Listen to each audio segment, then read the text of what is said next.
You want to do your articleship is a very personal decision as to how you want your career to progress. My life is like this. Once I become CA, my life is going to change drastically. Is that true? You start seeing yourself as a professional. The firm starts seeing you as a professional. The world, everybody starts seeing you. That satisfaction and that poise that you get, that is what shapes you at the end of 3.5 years. It gives you a very different perspective, I would say. So the change that I will see is how you saw the world before the post, how you see it once you get that experience. That will be the biggest change that people get. Who and all in this room wants to become a partner? And all of us were very hesitant, and there was only one hand go up, which was Vijay. So what was in you to have the vision of becoming a partner? Honestly, that was an aspiration. Did I think that I will become a partner? I never know. I still look up. That's the target. That's where you're going, and I'm on the right track. I am now a director. It's still one more step that I'll have to take to become a partner. I know you worked very closely with CA Vijai Kumar sir in CIFI. So that's why you did your industrial training. That's my industrial training, yes. So anything about him? There was some faculty speaking, there were some programs going on, and MP sir arrived a few minutes late. Right? And he walks in through that door, and suddenly it's like how a big celebrity, right? CA Vijai enters an award function. Suddenly there's a roar, everybody turns, the camera focuses there. That's exactly how the reception was. He comes, he sits down in the first row, looks at this, and that's when the camera again goes back to who was speaking. Right? That's the kind of aura that he had around. I was the junior most in the finance team then. He was the senior most. I could just still go, knock on his door, open and go and have a conversation with him. Hi, I'm CA Nivedha Shankar, and today I'm very excited to have my friend, my mentor, my well-wisher, CA Vijai. He's a director in KPMG, and I've seen him grow from executive to being a director right now. I'm very, very happy to be here with him. Hi, Vijay. Hi, Nivedha. Thank you so much for having me. It's good to be part of this initiative, to see the wonderful things that you are doing for the CA student community. I'm actually excited to be here. I don't know what to expect out of this. But yeah, I'm excited to be here. Okay, let's keep this very casual. I just have a few questions. And before I started doing my groundwork, what I did was I went to my students and I started asking them, what do you want to know from a director of a Big 4? So that's how we're going to start with this. So we can keep it very casual. And whatever you want to tell to the student fraternity, what they can expect from their articleship, what they can expect after becoming a CA, you can tell them. Okay, let me see what all I can pass on. I hope I'm doing justice to what you're expecting. So the first question is, which is the best way to do my articleship? Is it good to do in a Big 4 or is it good to do in a mid-sized firm?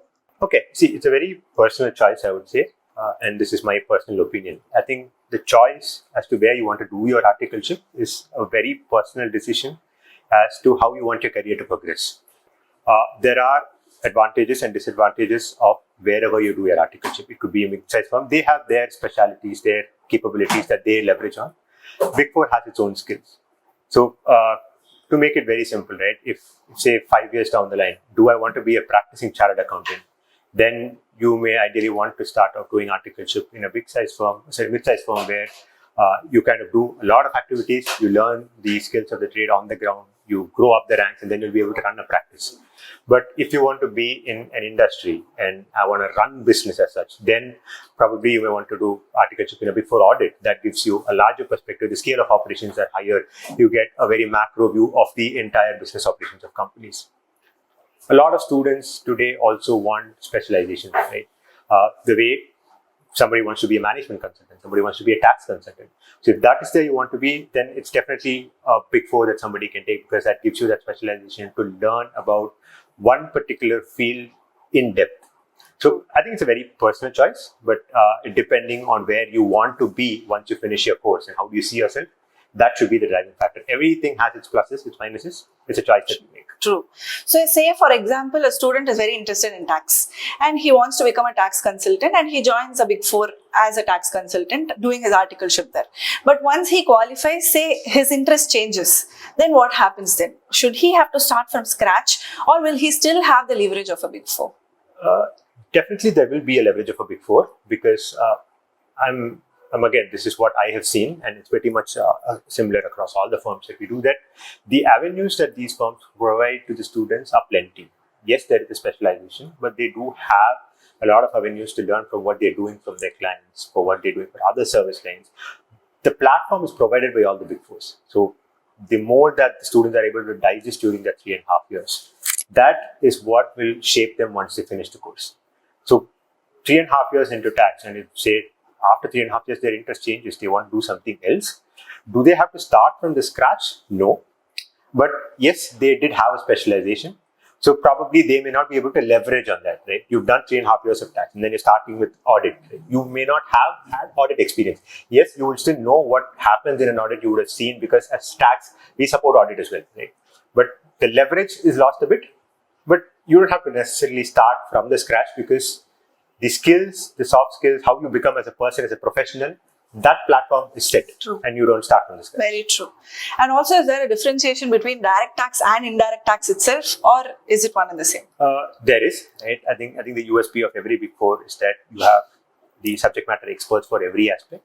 So within direct tax, indirect tax also, there are bifurcations. Within direct tax, again, there are 3 sub-verticals in direct tax. I'm part of transfer pricing. There is a corporate and international tax. There is a personal taxation, indirect taxes. So yes, there is a niche team for every SBU. And if somebody is joining articleship, yes, they will be part of a single SBU. But then they're part of a larger tax, still on the floor. The way we work is that everybody gets assigned a particular client, not a job, right? So that client has different service lines working, they will still have the opportunity to learn. Very, very, very well said.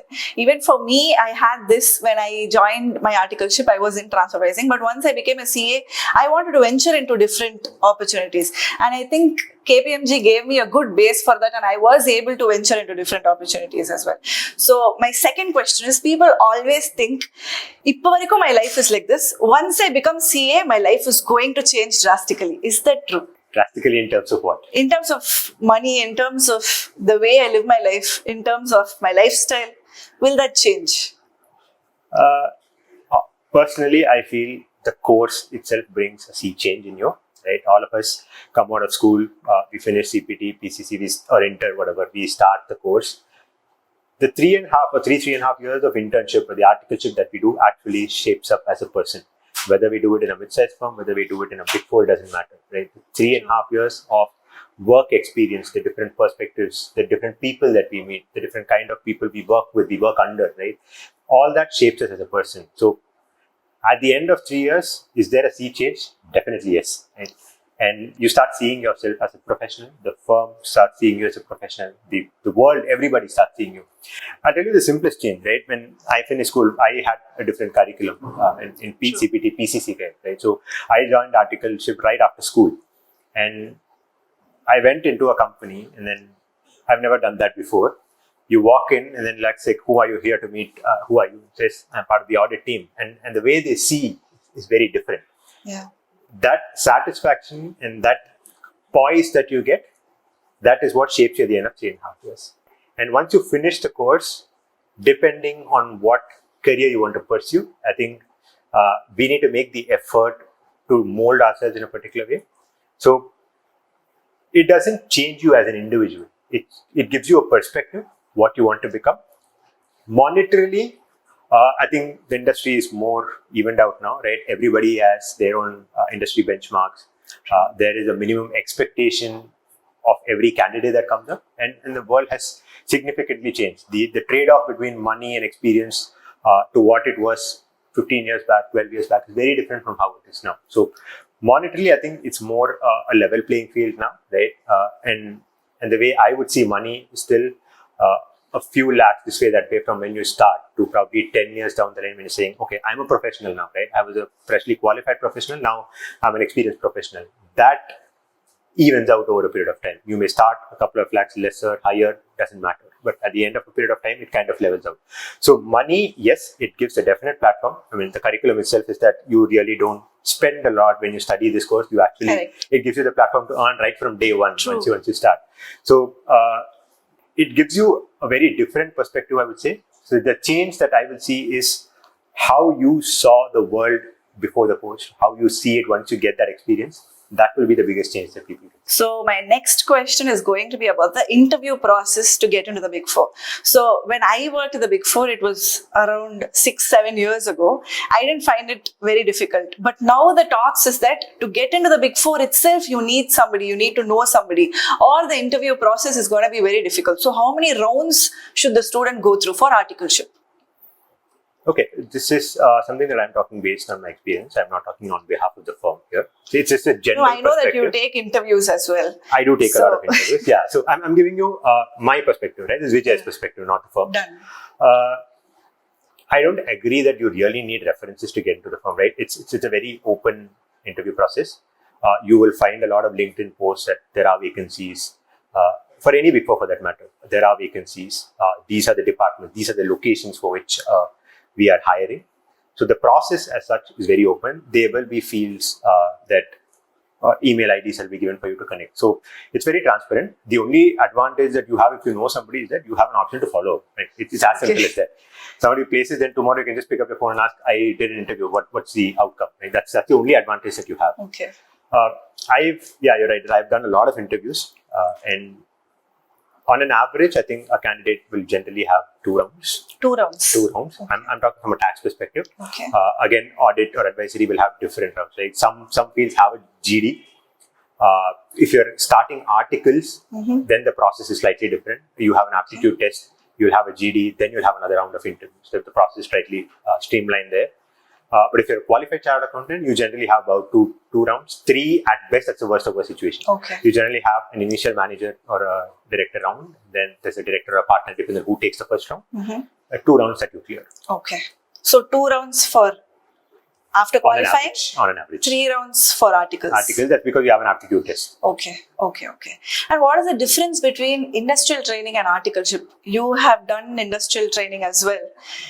I'm one of those few people to have exercised the option to do the industrial training. So what is industrial training? It's always a hazy, we don't know what exactly to expect from industrial training. So what exactly is it? Okay, let me give that clarity and I'll tell you why, because I was very interested in that particular concept. Right? We all start, whether you do it in a Big Four or whether you do it in a mid-sized firm, you are wearing an auditor's hat, right? Correct. So your approach is always a problem-solving approach. You raise questions, you are challenging what the company is doing, you ask questions, you identify the problem, and you give them a solution. That is the role of an auditor, irrespective of whichever domain you are part of. Correct. So I am always on this side of the table. Now say I finished a course, 3 years, I qualified, I'm going to go join a company. Now I have to sit on the other side and then look at it from that perspective.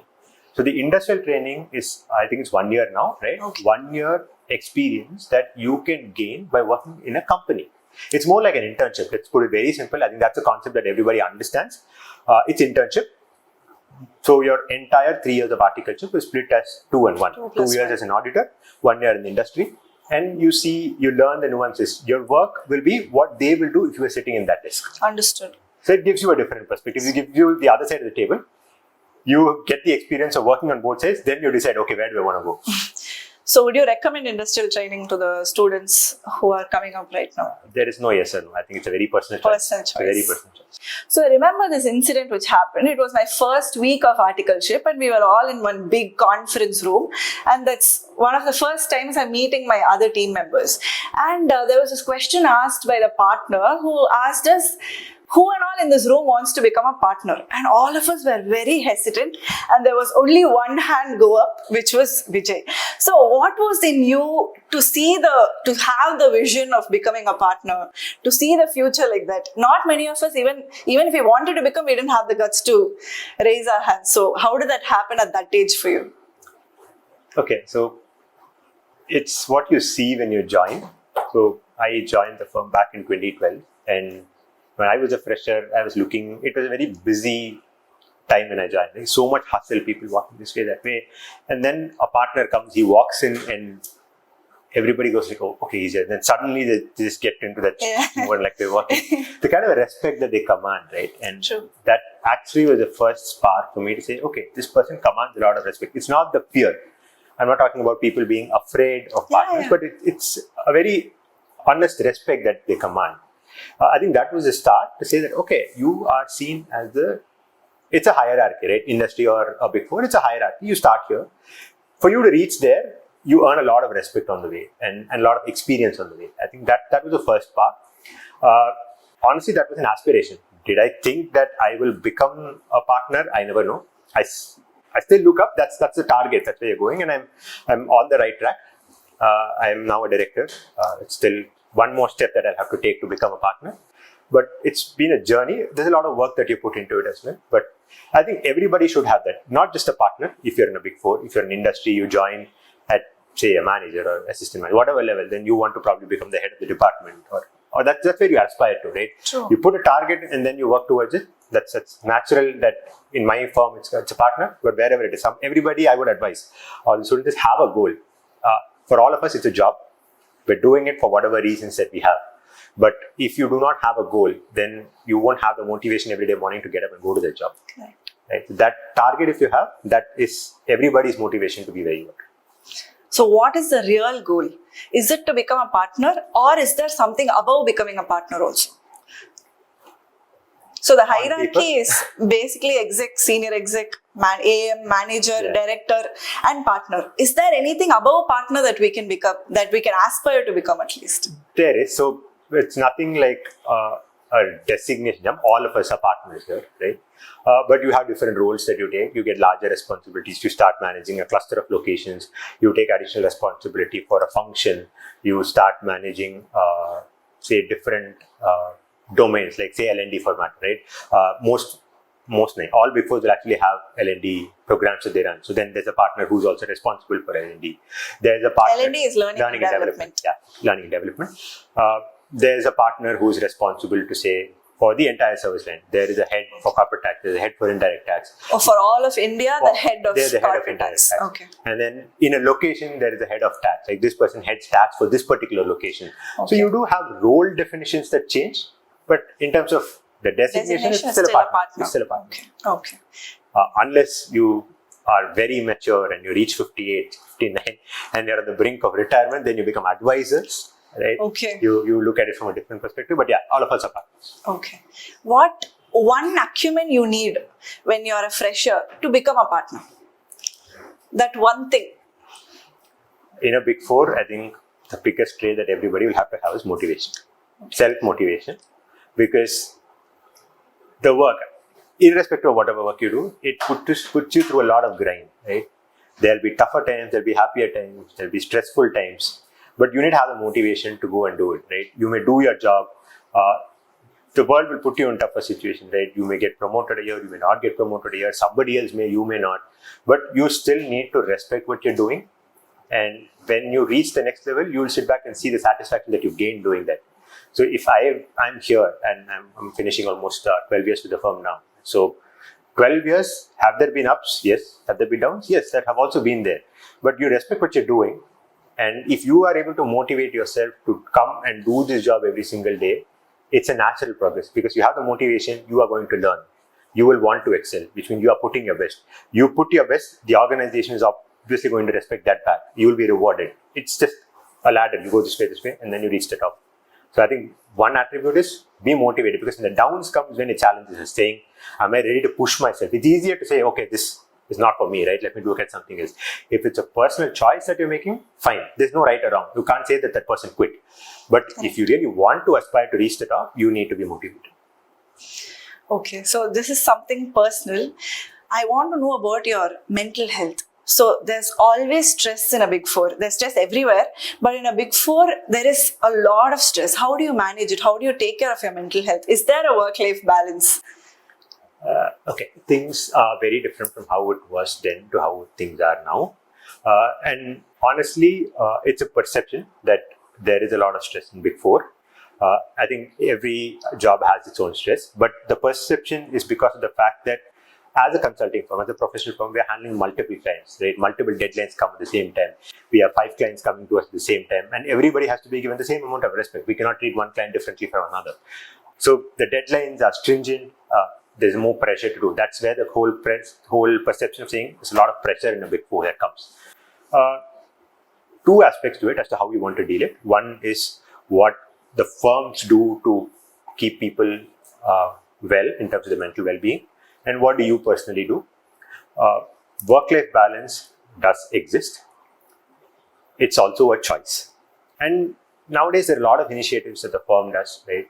Every firm has, we personally have time off, like we call it a pens down. So every quarter we have an extra day off to say, okay, go spend that time with family, take some time off for yourself. There are a lot of forums that firms have for people to discuss issues. If you're going through something, you have a personal mentor. On a confidential basis. Those discussions are never known to anybody. You have those avenues, and then there are a lot of activities. There's a fun Friday, there are sports events. People do take these initiatives because those are equally important. It can't be just work. And within the teams itself, you take initiatives to say, okay, let's just go out for dinner tonight, let's go for lunch tonight. You celebrate somebody's success, you celebrate birthdays, all these things happen. So, but mental well-being these days are actually the priorities for all of us. We can't have people burn out. And gone are those days where you say, like, you work 7 days a week, 10, 12 hours a day. That's when you succeed. No, that's completely not. In fact, the kind of people that we are seeing today, right?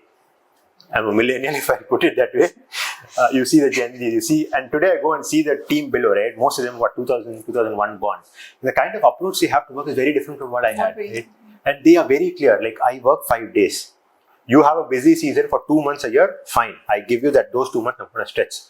But then I need to take care of myself. I have other priorities too, and that's absolutely fine. Right? We also have to evolve to say that's absolutely fine. You cannot expect how things were 10 years back. So mental well-being and the balance these days is actually very much a reality. Stressor or tougher times do exist, but there's obviously the other balance also.